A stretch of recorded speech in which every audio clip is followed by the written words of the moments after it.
Sania terlihat sedikit heran mendengar Raja menanyakan soal Lastri padanya. Kemudian dia berkata, "Tidak biasanya kamu menanyakan tentang Lastri. Ada apa?"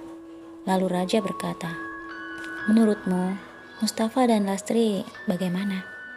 Sania kaget dan berkata, "Maksudmu Mustafa dan Lastri menikah? Begitu?"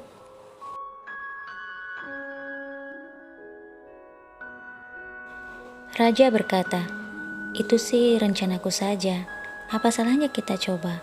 Kalau memang jodoh kan, alhamdulillah." Kemudian Sania terlihat bahagia. "Wah, yang benar. Kalau mereka benar-benar menikah, aku pasti sangat bahagia." Raja berkata, "Jadi, Lastri akan tinggal di sini bersama kita," sambil memeluk Sania.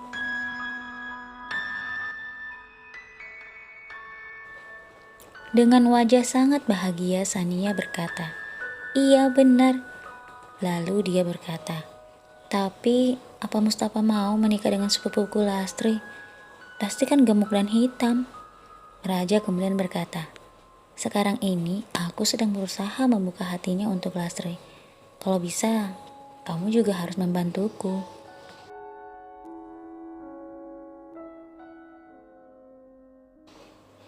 Lalu Sania berkata, "Tentu, aku akan membantumu sayang." Kemudian Sania kembali berbaring di pelukan Raja. Dan Raja memeluk Sania dengan sangat erat. Sejak itu setiap kali bertemu dengan Mustafa, Sania selalu membicarakan tentang Lastri di hadapan Mustafa.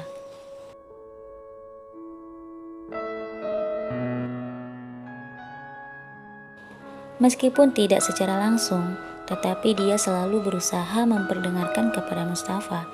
Seperti saat dia berkata kepada Ibu Raja, "Ibu tahu kan sepupuku Lastri? Dia itu pandai sekali memasak, Bu.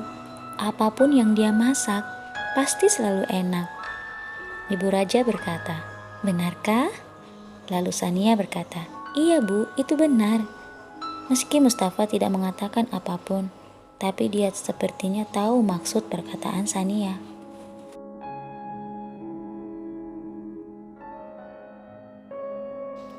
Mustafa berkata dalam hati, aku tahu ini maksudnya apa."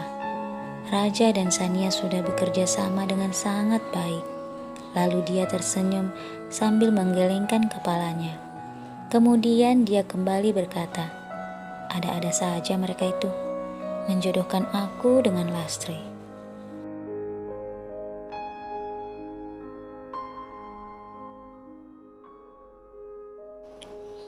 Suatu hari Nadia merasa sedang tidak enak badan. Dia mual-mual dan tidak bisa makan. Lalu dia memutuskan untuk pergi berobat. Dokter mengatakan bahwa dia baik-baik saja. Mungkin dia cuma kelelahan. Jadi dokter menyarankan agar dia banyak istirahat di rumah.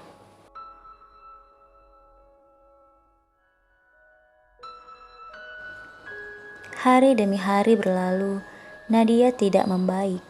Dia merasa lebih buruk. Apapun yang dia makan, dia muntahkan. Tiba-tiba dia teringat saat Bobby suaminya tidur bersamanya. Seketika wajahnya berubah. Dia marah. Dia membanting apapun yang ada di sekitarnya.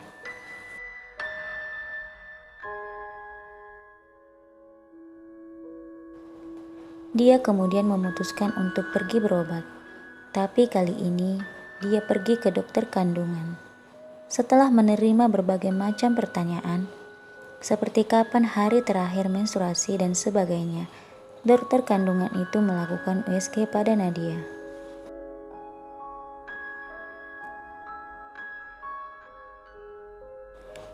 Alangkah terkejutnya dia ketika dokter itu mengatakan, "Wah, selamat ya ibu.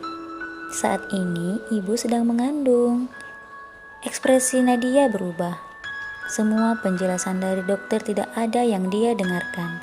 Dia hanya sedang berpikir, "Kenapa aku bisa hamil? Kenapa?" Gumamnya dalam hati.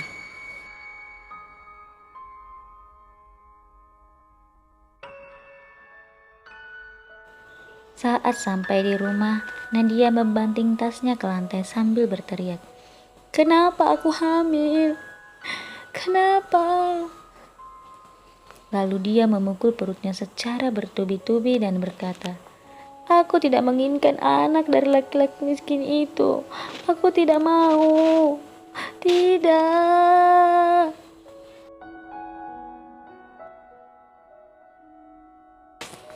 Kemudian dia duduk di kursi sambil berkata, "Aku harus menggugurkan anak ini. Ya, harus. Aku harus menggugurkan anak ini bagaimanapun caranya.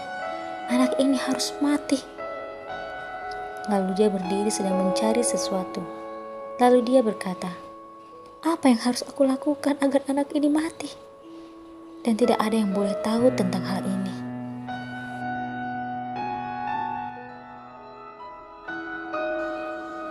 Saat sedang sibuk mencari sesuatu yang bisa dia pakai atau apapun yang bisa dia minum untuk menggugurkan kandungannya, dia berkata, "Dasar laki-laki sialan, dia kesini hanya untuk membuatku hamil. Dasar laki-laki tidak berguna." Dia terus menyalahkan Bobby atas kehamilannya.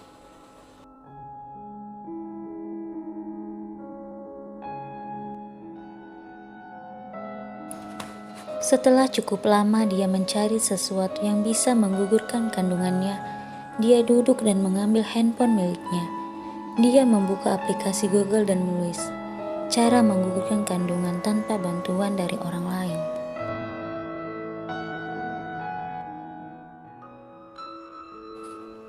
Saat informasi apa yang dia cari dia temukan, tiba-tiba Nadia berhenti dan memandang jauh ke depan.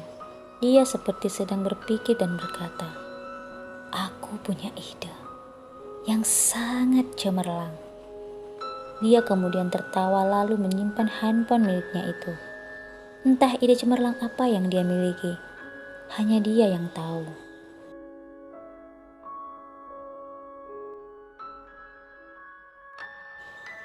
Pagi itu Raja hendak ke kantor bersama Mustafa. Sania mengantarnya sampai ke pintu mobil.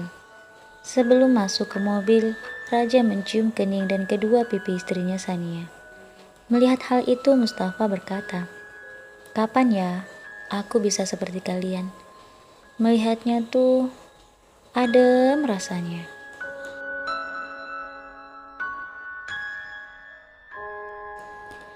Lalu Raja berkata, "Itu tergantung kamu.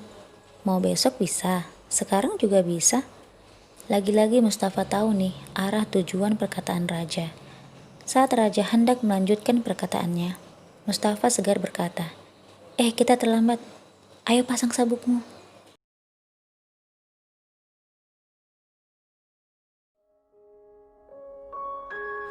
Di sepanjang jalan Raja terus memandang Mustafa.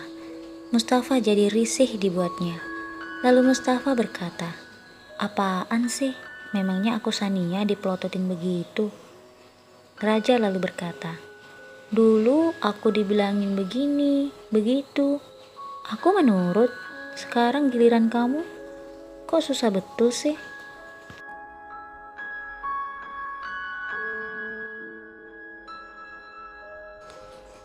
Lalu Mustafa berkata, "Bapak Raja yang terhormat, siapa sih yang tidak menurut? Aku kan sudah bilang, aku pikir-pikir dulu." Raja berkata, "Tapi waktu itu aku..." Mustafa lalu berkata, "Kamu kan nanti ada rapat dengan klien di luar. Jadi nanti aku pulang duluan ya."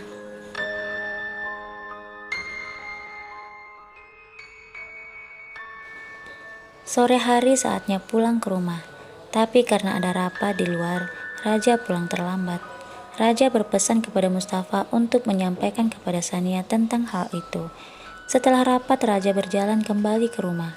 Karena tidak merasa tenang, Raja berniat menelpon ke rumahnya. Namun saat membuka handphonenya, ternyata handphone Raja mati karena kehabisan baterai.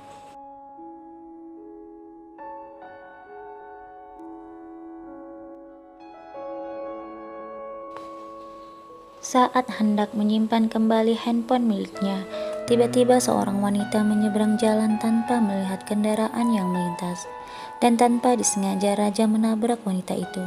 Dengan perasaan kaget, takut, khawatir, dan bingung, raja pun keluar dari mobilnya melihat kondisi wanita itu.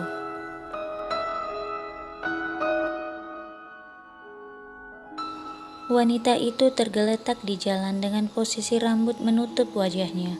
Dengan cepat raja menghampiri wanita itu untuk membawanya ke rumah sakit. Namun saat hendak menggendongnya, raja terlihat begitu kaget. Ternyata wanita itu adalah